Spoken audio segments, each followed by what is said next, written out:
Big sale, big savings at oldtimeradiodvd.com. All of our collections. The prices have been slashed. Pricing will be good until January the 1st, 2018, so don't wait. Buy today and enjoy for a lifetime at oldtimeradiodvd.com. You'll be glad you did.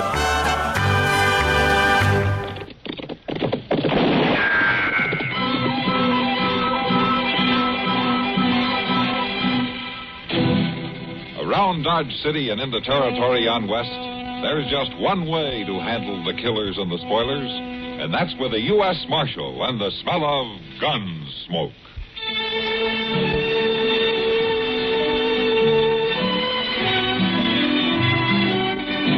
Looks like you're telling the truth, Ben. I am, Marshal. Poor old Pa. I always told you.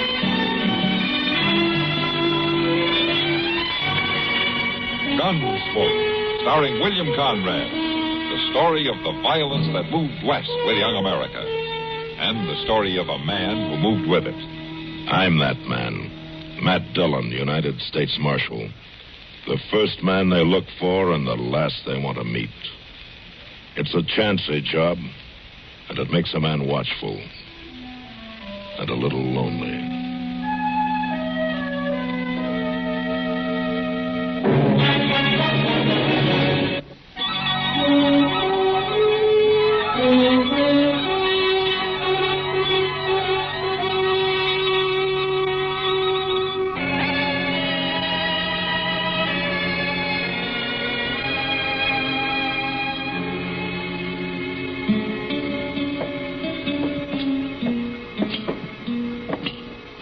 Yes, sir, there's times it can be real nice, Mr. Dillon. Oh, what can be real nice? Dodge City can. Now, take a week like this last one with fine weather and the prairie all green before the June sun scorches it and people staying out of trouble. Well, that won't last long, Chester. The trail herds are starting to roll in. Doggone it all, Mr. Dillon. You just won't never let a person pleasure himself at all. I'm sorry, Chester. I didn't say it was always nice. I said right now it's nice. All right, Chester. I didn't mean to bust your balloon. Well, you sure done it. No, I didn't mean nothing by it. Well, look at there. There's young Packy Sutter. Yeah, let's go see what it's all about.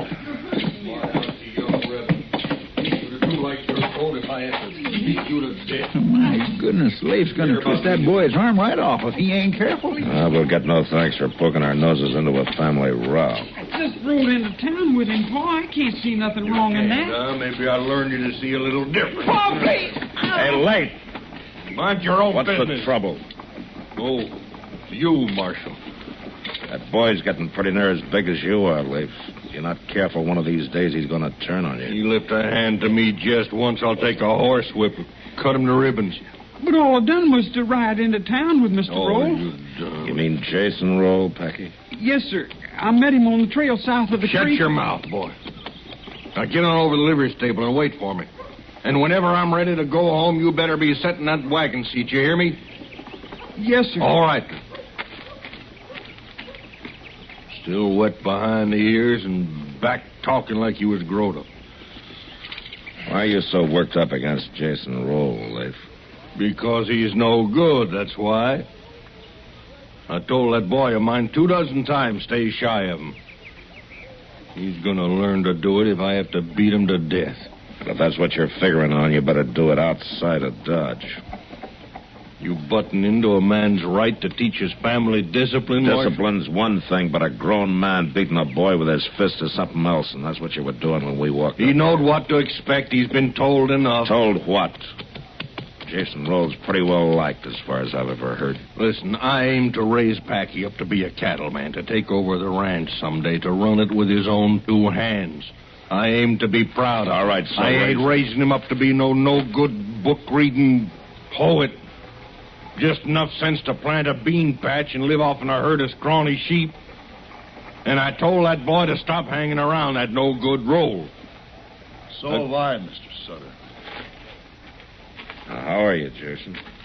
Marshal, it wasn't because I don't enjoy his company that I told him to stay away, but because I knew it was making trouble for him with you. I had no intention of trying to convince him by beating him to a pulp. I ain't sure you're man enough. I am sure, though. That's why I don't have to go around proving it 24 hours a day. You trying to start something with me? I think it's already started, Sutter. As long as you confined your attack on me to talk, I wasn't greatly concerned. But I don't like being shot at from ambush. What do you mean, shot at? When was this? Last week, Marshal. Maybe Sutter can tell you more about it. You claiming I tried to shoot you in the back? As a matter of fact, my back was turned. Odd that you knew. I never even been near that shack of yours. I think you're a liar, Sutter. Too bad you ain't wearing a gun when you say that. Suppose you take yours off. You outweigh me 20 pounds. That ought to be fair Or enough maybe for you. you're scared of guns. Is that it? You're right. I am scared of guns. I've seen too many of them not to be. Like I said, Marshal, just a sheep herder that likes to read books. Roll. You keep away from my boy. You hear me? Any friend who comes to my door is welcome, and that includes Packy. And another thing, Sutter. From tonight on, I'll be wearing a gun. I'm mighty glad to hear that. Mighty glad. I'll believe it when I see it. Oh, you better get somebody to learn you how to load it. Marshal, that boy ought to be taken away from him. Now, that'd be pretty hard to do, Jason. The law gives a man a lot of leeway where his own family's concerned. Packy's a good youngster. But his father's killing the spirit in him. He may do more killing than that, Jason, if you give him the chance. By wearing a gun, you mean? No, Marshal.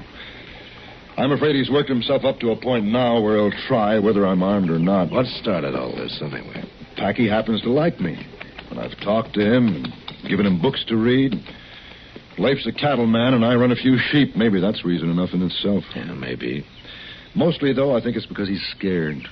That's why he's always blustering, trying to cover up. And he knows I see it, so he hates me. And deep inside, he's scared of me, too. Yeah, that's possible. The worst enemy you can have in the world is a man who's scared of you. Yeah. I know that, Jason, but I wasn't sure you knew it.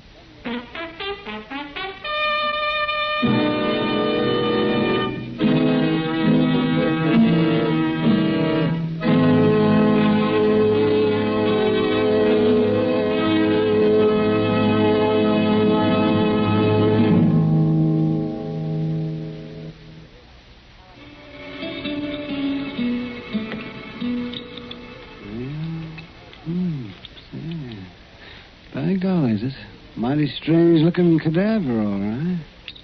Oh, hand me that scalpel, will you, Matt, please? Is this the one you mean, Doc? Huh? Oh, yes, of course. Thank you. You know, it's a fine way for a grown man to be spending his time, Doc, poking around on the inside of a dead prairie dog. It's a rare opportunity, Matt. Rare opportunity. No? The Hawkins kids brought me 3 of them this morning. Found them out south of town. Rare opportunity for what, Doc? Matt, how many dead prairie dogs did you ever see? Well, come to think of it. That's just what I mean. A prairie dog's a tough little animal. Oh, they get killed by hawks and snakes, coyotes, and so forth. But they don't just up and die. No, I guess not. Yeah? Come on in. Door's unlocked. Howdy, Doc. Oh, well, Packy's Come on in, Becky. I was looking for you, Marshal. Oh? Chester said you might be up here. Oh, what can I do for you, son? Well, nothing much, I reckon. I just wanted to talk, I guess. Yeah, go right ahead. I'm through here. Why don't you 2 talk out there in the front room while I kind of clean up in here? All right, Doc. Come on, Becky.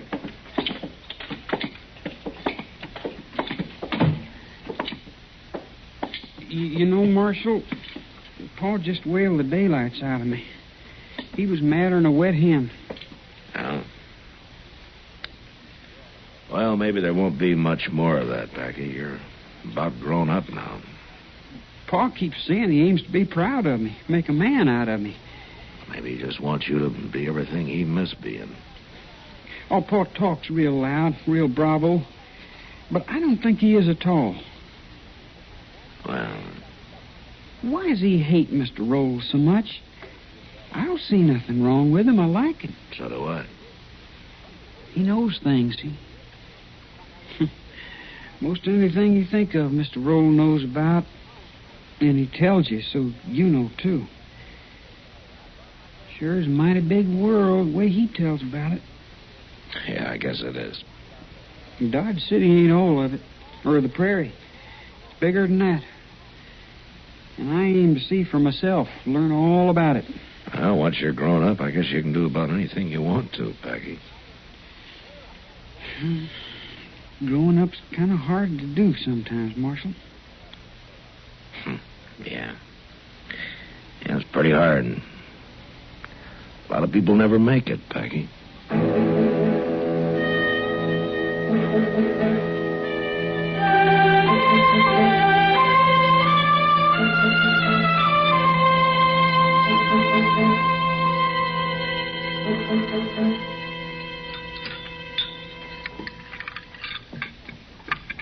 You know, Mr. Dillon, it just ain't nothing like a half dozen fried eggs to start a man off right in the morning. Yeah, I imagine a hog wakes up with pretty much the same feeling, Chester. Well, a good appetite is a sign of good health. Well, then I'd say you're about the healthiest man west of St. Louis. Sticks and stones can break my bones, but words Mind won't if I join you, Marshal? Oh, Jason, glad to have you. Sure, sit down. Morning, Chester. Hi, Mr. Roll. You're up and around early today, aren't you? I'm just going through town, as a matter of fact. I've got a timber cabin up in the Chiricahua. The snows during the winter damaged it some. I'm going to spend a week putting it back in shape. Uh-huh. I see you're wearing a gun. I meant what I said, Marshal. Well, now, Mr. Roll, wearing a gun is one thing, but knowing how to use it when the time comes is another. I'm familiar with guns, Chester. Tell me something, Jason. You've led troops, haven't you? Why do you ask that? I'm not asking exactly. It's more a matter of guessing. Well, during the War of the Rebellion, I served as a captain. 29th New York Volunteers assigned to the 7th Cavalry. Uh-huh. Do me a favor, will you, Jason? If I can, Marshal. Stay clear of Sutter. Let me talk to him, huh? Let me see if I can knock some sense into his head. I've no intention of looking him up and calling him. But I doubt that'll make any difference, Marshal. He's like a blind mad bull, ready to charge anything that moves. Yeah, I'm afraid you're right. Marshal, I want to know what's happened to Packy. I ain't seen him. Morning, Sutter. You're behind this, you sneaking rat. It's just about time you... All right, hold it, Leif. Get your hand away from that gun. Let him stand him. Let it go. No, sir. Give that. Give it. All right, settle down now. What's the matter with you, anyway? Packy's gone. Run away during the night. Well, ask Roll. He knows. He put him up to it. Have you seen Packy, Jason? Not since yesterday out there in the street when Sutter was trying to beat him half to death. You're lying. You're hiding him out somewhere. Sutter. Sutter, since you seem determined to force this, watch. Well, my goodness, that was the fastest draw I ever seen. My gracious. Marshal, I think I'll push on. I'll eat breakfast on the trail. I'll see you in about a week. Have a good trip, Jason.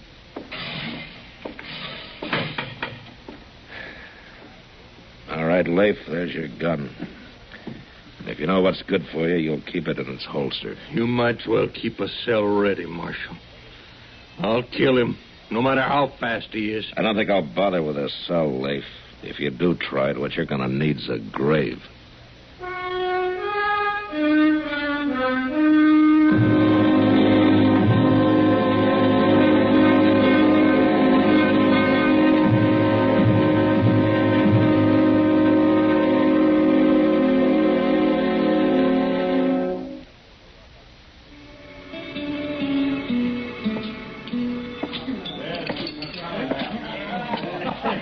Hello, Matt. Good evening. Marshal. How about having a drink with me? Yeah, I could use a beer. Good. Sam, shuffle up a pitcher of beer, will you? Sure, Kate.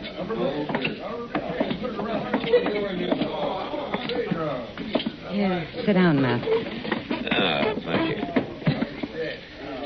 Say, you got quite a crowd tonight. Yeah. Circle B bar herd came in about dark with 40 riders, and the current of herd about an hour later. I guess we'll be open all night. Here's your beer, Kitty. Oh, thanks, Sam. Thanks, Ab. Put it on the house tab, will you? Sure. You know, I can't figure these trail drivers, Kitty. They work all winter long, make a 1,500-mile cattle drive, and then blow their whole wages in 3 nights. One night, a lot of them. Then they have to borrow money to eat on till they head back to Texas. But I guess that's the way they like it. Yeah, I guess so. Found my boy yet, Marshal? No, not yet, Leif. Are you even trying? As much as I know how to. He hasn't been seen on any of the trails out of town. I checked with everybody I can. Why don't you check with Jason Roll? That's who he's gone with. You heard what Jason said this morning. He was going into the Chiricahua. Be gone a week or more. And he took Packy with him.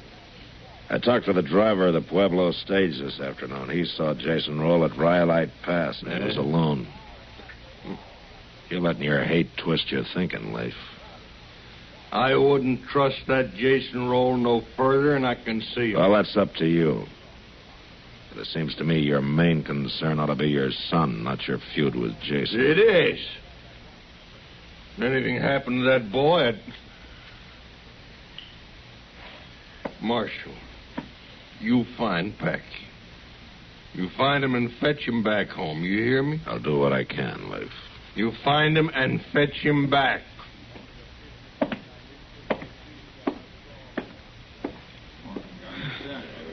Funny, Matt. How a person will let a hate get hold of him without any real reason that it ride him that way. Yeah.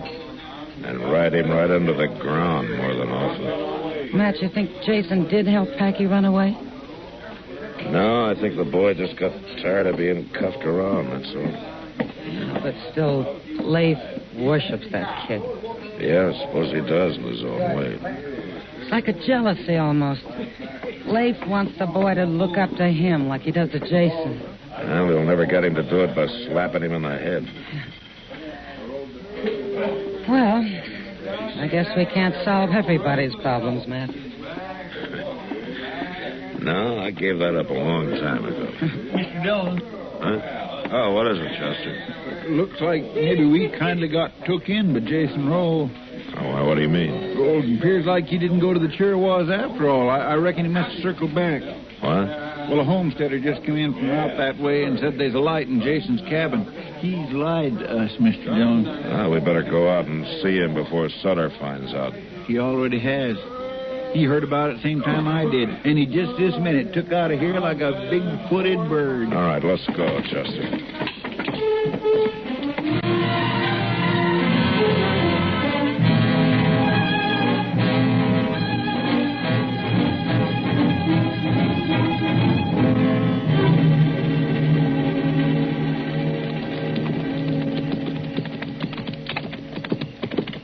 Jason's cabin's just around the bend there, Mr. Dillon. There still ain't no sign of Sutter. Oh. We must have passed him somewheres on the way out. Maybe. Well, it looks like that homesteader was telling the truth, Chester. There's a light in the cabin there. Mr. By golly, the sure is. Well, this ain't the first time I've been wrong about a man. Yeah, but Jason's not the kind to lie. Let's leave our horses here. All right, sir.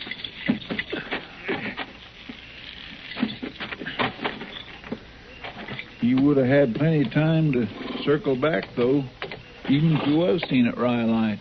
I guess so. All right, let's go. It is kind of disheartening, though, ain't it? When you figure a man lied to you. I know you're in there, Roll. There's Sutter, over there in the brush. Come on, you rotten coward. Leif! Hold it! Look, somebody's opening the cabin door. Get out of the light. Get away from that door. Shot him, Mr. Dillon. Shot him, Sutter. Shot him down in cold blood. Maybe he isn't dead. Let's go see. Marshal, tell him, Lake. Put down that rifle. We're going to the cabin. Sure, Marshal. I got no trouble with you. Fired from ambush without giving him no chance at all. Here, give me a hand, Chester. Help me turn him over. Maybe there's a little chance he's still alive. Oh, Mr. Dillon. Yeah, that's just what I thought. I'll take my medicine, Marshal. But I don't reckon a jury will go too hard on a man for shooting somebody that kidnapped his son. Leif, I told you that hate was going to twist your thinking. Jason Roll is somewhere on the Chirrawas. Huh? Are you telling me that this ain't Jason? Jackie. It was a good shot, Leif. One bullet right through the heart. Your son never knew what hit him.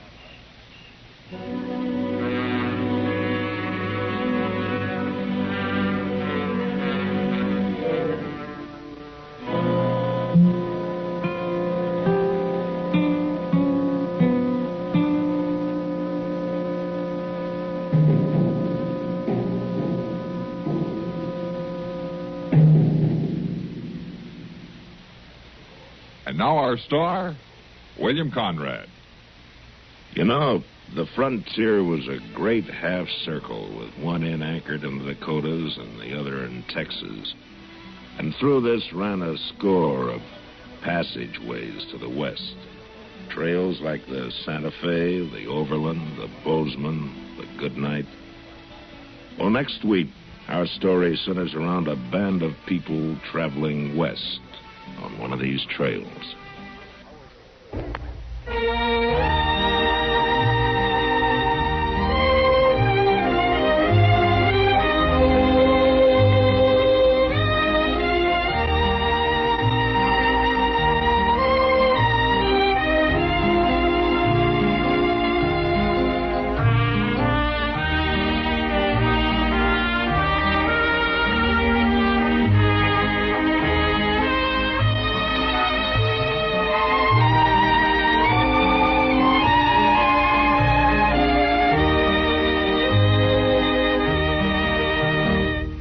Gunsmoke, produced and directed by Norman MacDonald, stars William Conrad as Matt Dillon, U.S. Marshal. Featured in the cast were Parley Bear as Chester, Howard McNear as Doc, and Georgia Ellis as Kitty. George Walsh speaking. Join us again next week for another specially transcribed story on Gunsmoke. This is the United States Armed Forces Radio and Television Service.